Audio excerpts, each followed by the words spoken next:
Hello friends, आज हम आपके साथ बात करेंगे ब्रिटिश भू राजस्व नीति के बारे में। ये एक ऐसा प्रश्न है कि भू राजस्व से संबंधित प्रश्न आपके विभिन्न प्रतियोगी परीक्षाओं में पूछे जाते हैं, चाहे वो स्कूल स्तर के एग्ज़ाम हो या कॉलेज स्तर के एग्ज़ाम हो। जो ब्रिटिश भू राजस्व नीति थी उस पर कहीं ना कहीं प्रश्न जरूर पूछे जाते हैं। आइए, क्या पॉलिसी थी इसकी, किन किन क्षेत्रों में कौन कौन सी भू राजस्व नीति अपनाई गई, उसको प्रारंभ करने वाले कौन थे, इन सारे बिंदुओं पर हम विस्तार से चर्चा करेंगे। अपना टॉपिक है आज का ब्रिटिश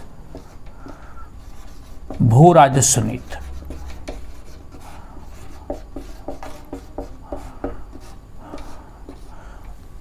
इसे थोड़ा समझ करके बहुत इंटरेस्टिंग तरीके से आप पढ़ेंगे कि भारत एक साथ अंग्रेजों के अधीन पूरी तरह से नहीं हुआ। कुछ राज्यों पर पहले उन्होंने अधिकार किया, बाद में दूसरे राज्यों पर अधिकार करते चले गए।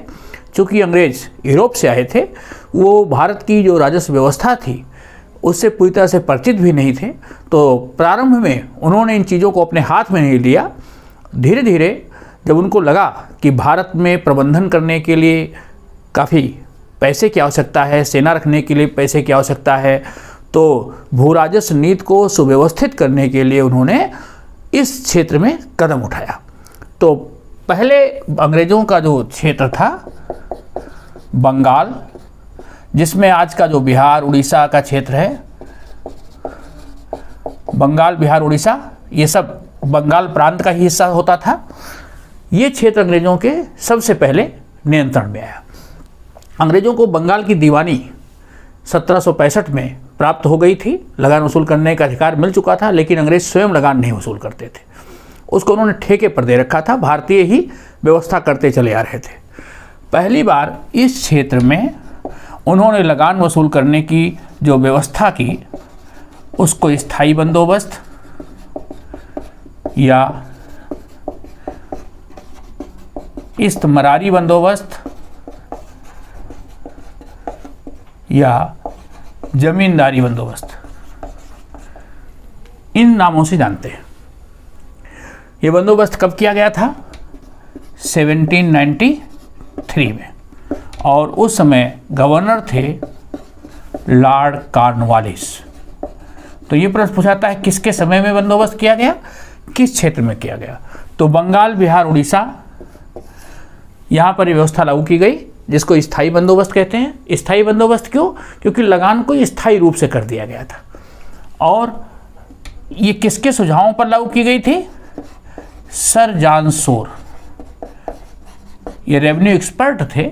इन्होंने ये सुझाव दिया था कि अगर ऐसी लैंड रेवेन्यू पॉलिसी लागू की जाए तो उससे क्या होगा कि ब्रिटिश सरकार को आय भी निश्चित हो जाएगी और एग्रीकल्चर का डेवलपमेंट भी होगा।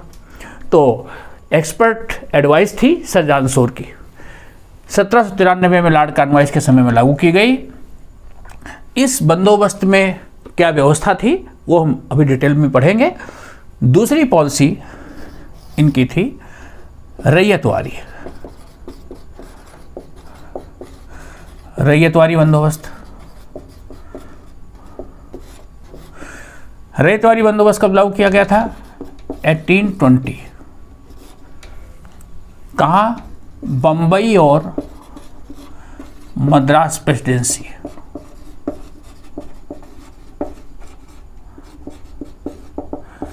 बम्बई व मद्रास प्रेसिडेंसी, सिंध प्रांत, यहाँ पर यह व्यवस्था लागू की गई थी। बम्बई, मद्रास, सिंध प्रांत किसके सुझावों पर और किसके द्वारा लागू की गई? ये व्यवस्था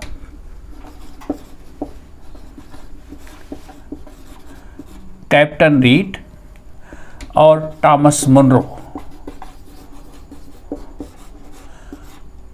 टॉमस मुनरो जब मद्रास के गवर्नर हुए तो इन्होंने इसको लागू किया 1820 में। पहले प्रयोग के तौर पर 1792 में तमिलनाडु के 12 महल इलाके में इसको प्रयोग के तौर पर लागू किया गया था और बाद में 1820 में इन क्षेत्रों पर लागू कर दिया गया। ओके, तीसरी व्यवस्था थी महालवारी बंदोबस्त। ये लागू हुई थी 1822। ओके, 1822 में हॉल्ट मैकेंजी लागू करने वाले थे। हॉल्ट मैकेंजी, इस व्यवस्था को कहाँ लागू किया गया? उत्तरी पश्चिमी उत्तर प्रदेश, पंजाब, इन क्षेत्रों में इसको लागू किया गया। यह एक चीज़ ध्यान देना, जो ये अस्थाई बंदोबस्त था बंगाल, बिहार, उड़ीसा, इसके साथ साथ जो ये पूर्वी उत्तर प्रदेश का जो इलाका है, बनारस प्रखंड, बनारस खंड, वहाँ पर भी स्थायी बंदोबस्त था। मैकेंजी ने महलवारी व्यवस्था उत्तर पश्चिम का जो उत्तर प्रदेश का इलाका है, पंजाब है, इस पर लागू की 1822 में। अब ये जो तीन व्यवस्थाएं हैं, इनके नाम कैसे पड़े? देखो, स्थायी बंदोबस्त, इसमें जो भू राजस्व था स्थायी था, व्यवस्था को स्थायी रूप से लागू किया गया, इसलिए इसको स्थायी बंदोबस्त कहते हैं। जमींदारी बंदोबस्त इसलिए कहते हैं क्योंकि इस व्यवस्था में भू राजस्व का प्रबंध जमींदार के हाथ में दे दिया गया। इस व्यवस्था में जो कंपनी थी, कंपनी और किसान, इसके बीच में जमींदार एक मध्यस्थ था। जमींदार किसान से लगान वसूल करके और फिर वो लगान कंपनी को देता था। कंपनी का सीधे संबंध किसान से नहीं था, कंपनी का सीधा संबंध जमींदार से होता था, जमींदार का संबंध किसान से होता था। ये व्यवस्था जमींदारों से संबंधित थी। भू का जो स्वामी था, भूस्वामी जमींदार को माना गया था।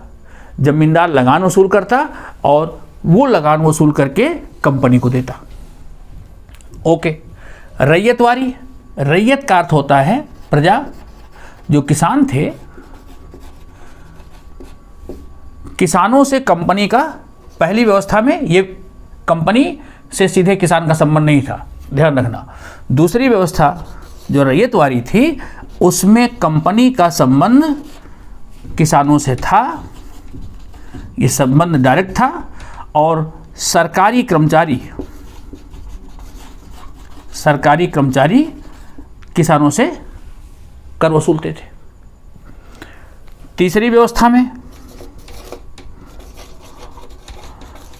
कंपनी का संबंध, इसमें भी किसान से नहीं था।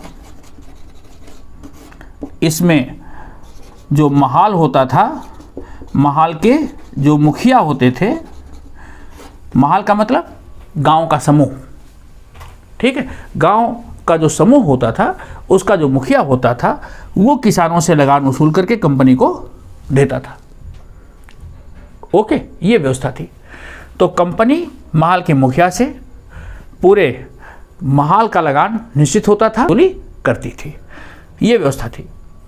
अब इन तीनों व्यवस्थाओं में से जो पहली व्यवस्था थी स्थायी बंदोबस्त, 19% जो ब्रिटिश इलाके थे उसका 19% भूभाग इस्तमरारी बंदोबस्त या जमींदारी व्यवस्था के अंतर्गत आता था।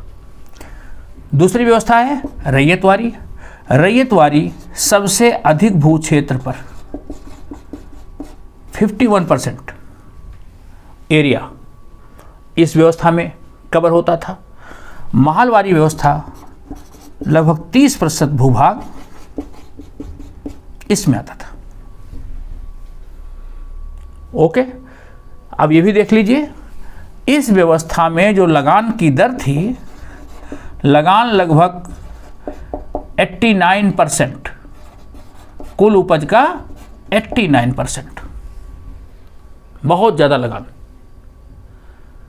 89% लगान की 89% कंपनी को जाता था, जो लगान वसूला जाता था उसका 89% कंपनी को, और लगभग 11% ये जमींदार को मिलता था। जो दूसरी व्यवस्था थी रैयत वाली व्यवस्था, इस व्यवस्था में कुल उपज का 45 से 55% भू राजस्व था, और मालवारी व्यवस्था लगभग 80%।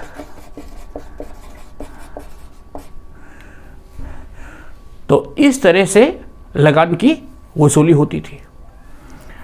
आपने देख लिया कितना क्षेत्र इस व्यवस्था के अंतर्गत आता था और लगान की दरें क्या थी। ओके, अब हम जो सबसे विवादास्पद व्यवस्था थी, स्थायी बंदोबस्त, इसको पढ़ते हैं कि जमींदारी बंदोबस्त क्या था, और जमींदारी बंदोबस्त से ब्रिटिश सरकार क्यों बहुत प्रसन्न नहीं हुई। ब्रिटिश सरकार ने इसको सबसे पहले लागू किया था, लेकिन इसके बाद इस बंदोबस्त को आगे क्यों नहीं लागू किया गया। आपने देखा कि जब बम्बई मद्रास प्रेसिडेंसी में लागू करने की बात आई तो वहाँ रैयतवारी बंदोबस्त लागू कर दिया गया। जब पूर्वी पश्चिमी उत्तर प्रदेश, पंजाब, इन क्षेत्रों में लागू करने की बात आई तो उसके लिए नई व्यवस्था लागू की गई, मालवारी बंदोबस्त। ओके, ये दूसरी जो नई व्यवस्थाएं लागू की गई वो क्यों की गई। जमींदारी व्यवस्था अगर अच्छी होती तो जमींदारी व्यवस्था को कंटिन्यू किया जाता, लेकिन जमींदारी व्यवस्था के क्या अवगुण थे, उन अवगुणों पर हम ध्यान देंगे। जमींदारी बंदोबस्त या इस्तमरारी बंदोबस्त या स्थायी बंदोबस्त, इस व्यवस्था के क्या प्रावधान थे। अभी आपने देख लिया कि इस व्यवस्था को कॉर्नवालिस के समय में लागू किया गया 1793 में। बंदोबस्त किसके साथ किया गया? जमींदार के साथ। ओके, जमींदार को भूस्वामी माना गया, जमीन का मालिक जमींदार हो गया, भूस्वामी जमींदार था, किसानों को जमीन का हक समाप्त हो गया। इस बंदोबस्त को करने के पीछे अंग्रेजों की जो मंशा थी कि इस व्यवस्था में अंग्रेजों को बिना कुछ किए निश्चित आय होगी। अंग्रेजों ने इस व्यवस्था को क्यों लागू किया था, उसके लाभ क्या थे, सर जॉन शोर ने जो सुझाव दिया था, उन सुझावों के आधार पर अंग्रेजों की आय निश्चित हो जाएगी। दूसरे, उन्हें बिना परिश्रम किए कोई खर्च नहीं और आय उनको होती रहेगी। जमींदार के रूप में एक प्रभावशाली वर्ग उनका हितैषी हो जाएगा। सर जॉन शोर के सुझावों में यह भी था कि जो कृषि है, कृषि का विकास होगा, और कृषि का जब विकास होगा तो व्यापार का भी विकास होगा। कृषि और व्यापार के विकास से अंग्रेजों को और कर प्राप्त होगा। तो अंग्रेजों को ये सारे लाभ दिखाई दे रहे थे। साथ ही साथ उनको ये था कि आय निश्चित होने से उनको अपनी योजना बनाने और पूर्ण करने दोनों में आसानी होगी। जब आय निश्चित होगी तो वो प्लानिंग भी कर सकते हैं, साथ साथ उस योजना को एग्जीक्यूट भी अच्छे तरीके से कर सकते हैं। तो ये कुछ लाभ थे जॉन शोर के द्वारा जो दिए गए थे, और इन लाभों के आधार पर अंग्रेजों ने व्यवस्था लागू की थी। इस व्यवस्था में था क्या? अंग्रेजों ने बंगाल को ऐसे राजस्व क्षेत्रों में बांट दिया गया था। एक क्षेत्र, suppose A B C D, ये भू राजस्व क्षेत्र थे। पूरे बंगाल को छोटे छोटे भू राजस्व क्षेत्रों में बांट दिया गया था और हर क्षेत्र की एक एक क्षेत्र की नीलामी हो जाती थी। जब नीलामी होती थी, मान लो ए क्षेत्र की नीलामी हो रही है, तो जिन लोगों को जमींदारी लेनी होती थी वो बोली लगाते थे। बोली लगाने के लिए कुछ नियम थे। जो भूराजस्व क्षेत्र नीलाम होते थे उनका निम्नतम मूल्य रखा गया था। मतलब निर्धारित जो मूल्य था, इससे अधिक बोली लगाई जा सकती थी, इससे कम कोई बोली नहीं लगा सकता था। सपोज ए क्षेत्र की निर्धारित मूल्य मान लो अगर 1 लाख है तो 1 लाख से अधिक बोली जानी थी। जो बोली बोलने वाले होते थे वो बोली बोलते थे और शुरू में लोगों ने ऊंचे मूल्यों पर जमींदारी खरीद ली। सपोज इसकी नीलामी हुई ए क्षेत्र की और नीलामी अगर ये 10 लाख पर हो गई और मिस्टर एक्स इन्होंने 10 लाख बोल करके ए क्षेत्र की नीलामी पर अधिकार कर लिया, तो मिस्टर एक्स एक भू राजस्व क्षेत्र के जमींदार हो गए। एक सीधा सा कंसेप्ट है कि भू राजस्व क्षेत्र की नीलामी होती थी, जो सबसे ज़्यादा बोली बोलता था वो उस क्षेत्र का जमींदार होता था। ठीक।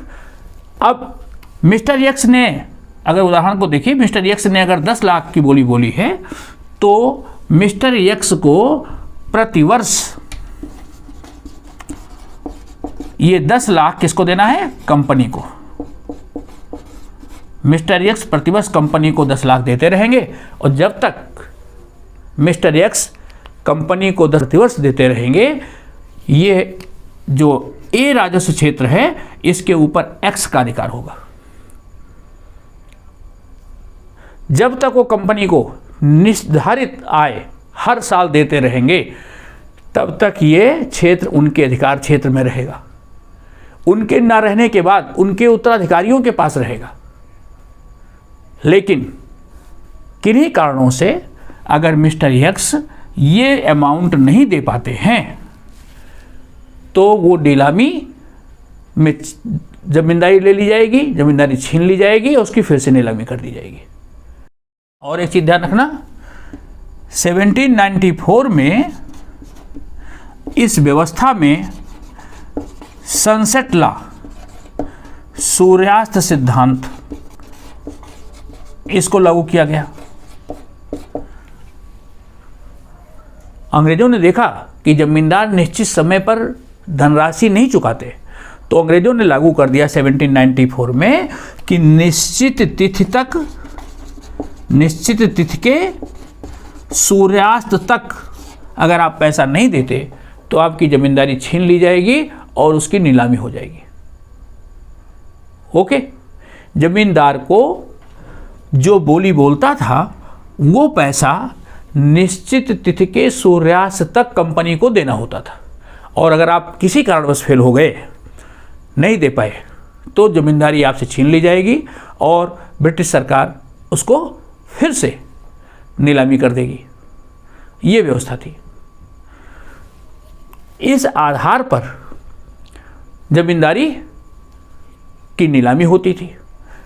अब इसमें भी चीज़ बहुत बारीकी से ध्यान में रखिएगा, जमींदार ऊंचे मूल्यों पर जमींदारी लेते थे, प्रतियोगिता होती थी। सरकार ने भी जो निर्धारित न्यूनतम मूल्य था उसको बढ़ा चढ़ा करके रखा था।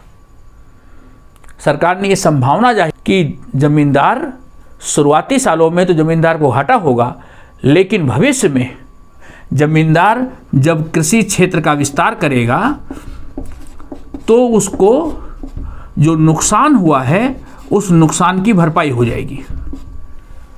और इस व्यवस्था में कंपनी की जो सरकार थी बार बार भू राजस्व को बढ़ा नहीं सकती थी, इसलिए पहले से उसने निर्धारित न्यूनतम मूल्य को बढ़ा करके रखा था। लोगों ने जमींदारियां खरीद ली, लेकिन परिणाम क्या हुआ कि वास्तविक वसूली वो नहीं कर पाए। कई बार प्राकृतिक कारणों से अकाल पड़ जाता था, बाढ़ आ गई तो किसान लगान अदा नहीं कर पाते थे, और ऐसी स्थिति में अगर जमींदार भू राजस्व निश्चित तिथि के सूर्यास्त तक नहीं देता था तो उसकी जमींदारी नीलाम हो जाती थी, उसकी जमींदारी छीन ली जाती थी और उसको फिर से नीलाम कर दिया जाता था। तो अंग्रेजों ने सोचा था ये व्यवस्था बढ़िया रहेगी, एक बार नीलामी हो जाएगी, जमींदार हर साल उसको निश्चित आय देते रहेंगे और उनको ये बार बार ना तो नीलामी करनी पड़ेगी, ना कोई खर्च करना पड़ेगा, आय उनकी निश्चित रहेगी। लेकिन ऐसा हुआ नहीं। जमींदारों ने ना तो कृषि का विकास किया, ना सरकार की आय निश्चित हो पाई, और सरकार को कंपनी नीलामी उन जमींदारी क्षेत्रों की करनी पड़ी। तो इस व्यवस्था में आशा तो बड़ी अच्छी थी, लेकिन इस व्यवस्था में जो जमींदार थे वो समय से लगान नहीं दे पाएंगे, चाहे वो प्राकृतिक कारण था या कई बार वो जानबूझ करके भी लगान अदा नहीं करते थे। उस पर हम चर्चा करेंगे।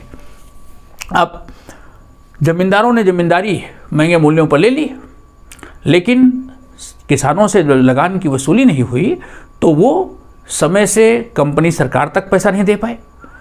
अब किसानों से लगान की वसूली समय से क्यों नहीं हुई, इसको देखिए। जमींदारों ने ऊंचे मूल्यों पर जमींदारी ले ली। मिस्टर एक्स ने 10 लाख की जमींदारी ले ली। कंपनी ने अधिक बोली बोलने वाले को जमींदारी दी, लेकिन लगान की दर क्या होगी, जो लगान की दर थी ये निश्चित नहीं थी।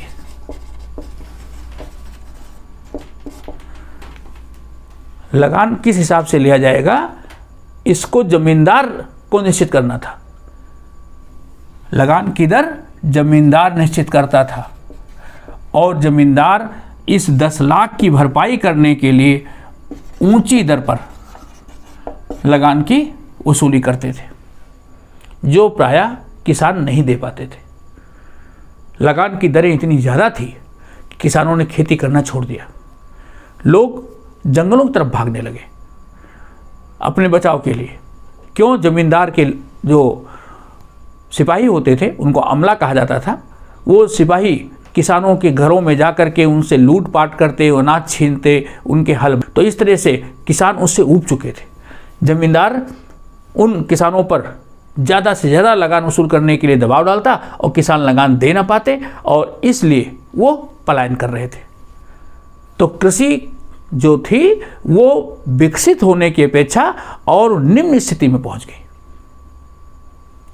ओके, तो इस व्यवस्था का ये बड़ा दोष था कि लगान की दर निश्चित नहीं थी और किसानों को जमींदार के भरोसे पर छोड़ दिया गया था। जहां जमींदार मनमाना उनके साथ व्यवहार कर रहे थे। ये एक बड़ा ड्रॉबैक था इस व्यवस्था का। ठीक, जमींदार जब समय से लगान दे नहीं पाए तो जमींदारों की जमींदारियां फिर से छीन करके उनको नीलाम किया गया। संकट और बढ़ गया। कंपनी ने बार बार जब एक ही जमींदार की जमींदारियां नीलाम करने के लिए बोलियों का आयोजन किया। हर बार बोली ख़त्म भी नहीं होती थी। कई बार ज़मीन की जब नीलामी होती थी तो कोई खरीदारी नहीं आता था। ये जमींदार के आदमी ही वहाँ दूसरे नाम से बैठते थे, वो फर्जी बेनामी संपत्ति खरीद लेते थे, बेनामी नामों से जमींदारियाँ खरीदते थे, ऊंची बोली बोल करके फिर जमींदारी ले लेते थे, लेकिन बाद में फिर पैसा नहीं देते थे। परिणाम फिर होता था, फिर जमींदारी छीनी जाती थी और फिर से नीलामी होती थी।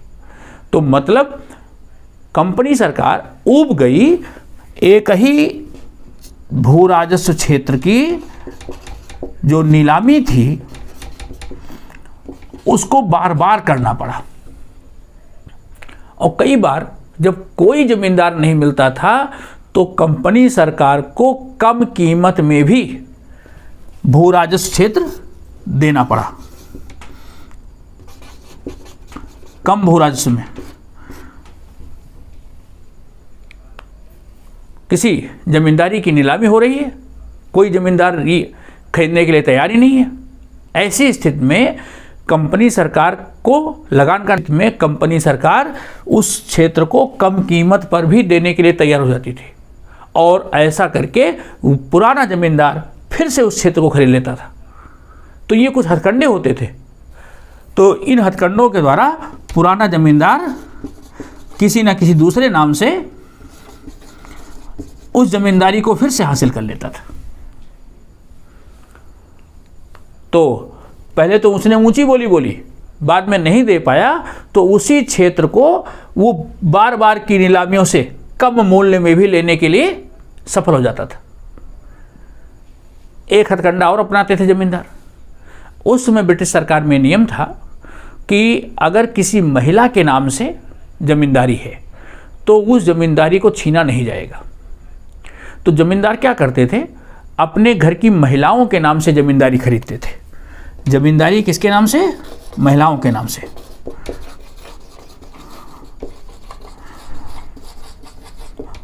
पूरी योजना से चलते थे और फिर लगान नहीं देते थे। जो कंपनी सरकार को आय देना होता था, कंपनी सरकार को पैसा अदा नहीं करते थे।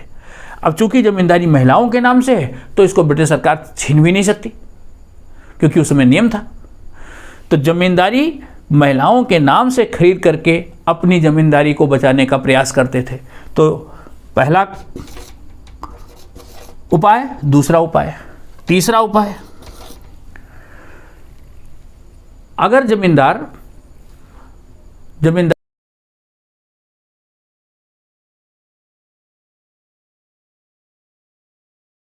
खरीदने में असफल हो जाते थे, नीलामी में किसी तीसरे व्यक्ति ने जमींदारी ले ली, तो ऐसी स्थिति में जो कोई बाहरी व्यक्ति अगर उस क्षेत्र की जमींदारी ले लेता था और वो वहाँ पर लगान वसूल करने आता था, तो जमींदार चूंकि स्थानीय प्रभावशाली व्यक्ति होता था, उसके पास अपनी जो है काफ़ी ऐसे लोग होते थे बदमाश किस्म के, उन बदमाश किस्म के लोगों से बाहरी व्यक्ति को मारपीट करके भगा देता था। ऐसे लोगों को लठियाल कहा जाता था, जो लाठी चलाते थे। ऐसे लठियालों की मदद से बाहरी लोगों को मारपीट के भगा देता था। बाहरी आदमी का पैर उस क्षेत्र में जमने नहीं देता था, इसलिए बाहरी आदमी ज़्यादातर दूसरे क्षेत्रों में जाकर के जमींदारी खरीदने के लिए तैयार ही नहीं होते थे। तो लठियालों की मदद ले लेना। चौथी चीज़, बाहरी आदमी वो जमींदार नहीं है, वो झूठा जमींदार है, जिससे कि किसान उसको समय से लगान नहीं देते थे, और जब किसान समय से लगान नहीं देते थे तो वो जमींदार सूर्यास्त सिद्धांत के अनुसार कंपनी को लगान नहीं दे पाता था और उसकी जमींदारी फिर से नीलाम हो जाती थी। तो जनता में भ्रम फैलाना,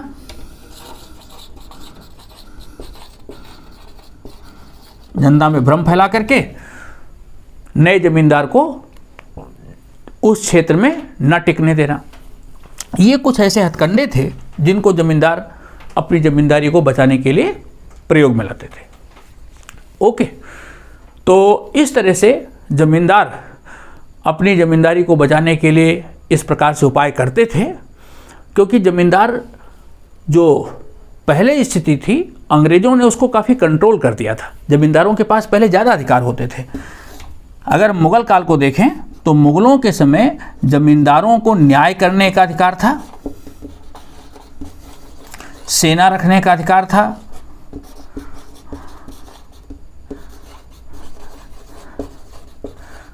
दंड देने का, ये सब अधिकार अंग्रेजों ने जमींदार के छीन लिए थे। अब जिलों में डिस्ट्रिक्ट कलेक्टर की स्थापना हो चुकी थी, न्यायालयों की स्थापना हो चुकी थी। अब जमींदार ये सब नहीं कर सकता था। पहले जमींदार अपने क्षेत्र से गुजरने वाले व्यापारियों पर कर भी वसूल कर सकता था, लेकिन अब जमींदार कर, न्याय, सेना ये सब उसके अधिकार नहीं रह गए थे। जमींदार भूस्वामी था और उसको केवल लगान वसूल करना था। ठीक, उसकी शक्तियाँ सीमित हो गई थी और जब वो लगान नहीं वसूल कर पाते थे तो उनकी जमींदारी को छीन करके फिर से नीलामी होती थी। उसमें ज़रूर वो ऐसे हथकंडे अपनाते थे। ठीक है, तो चूंकि इस व्यवस्था में कंपनी सरकार को बड़ी परेशानियां आई और उन्होंने देखा कि जिस उद्देश्य से उन्होंने ये व्यवस्था की थी कि कृषि का विकास होगा, व्यापार का विकास होगा, उनकी आय निश्चित हो जाएगी, ऐसा हुआ नहीं। इसलिए उन्होंने इस व्यवस्था को फिर दूसरे राज्यों में कंटिन्यू नहीं किया। ओके, ये बात समझ में आ गई? आपको अपना वीडियो कैसा लगा आप अपनी राय भी देंगे, साथ ही साथ अपने मित्रों को भी शेयर करेंगे, चैनल को लाइक तथा सब्सक्राइब भी करें। थैंक्स।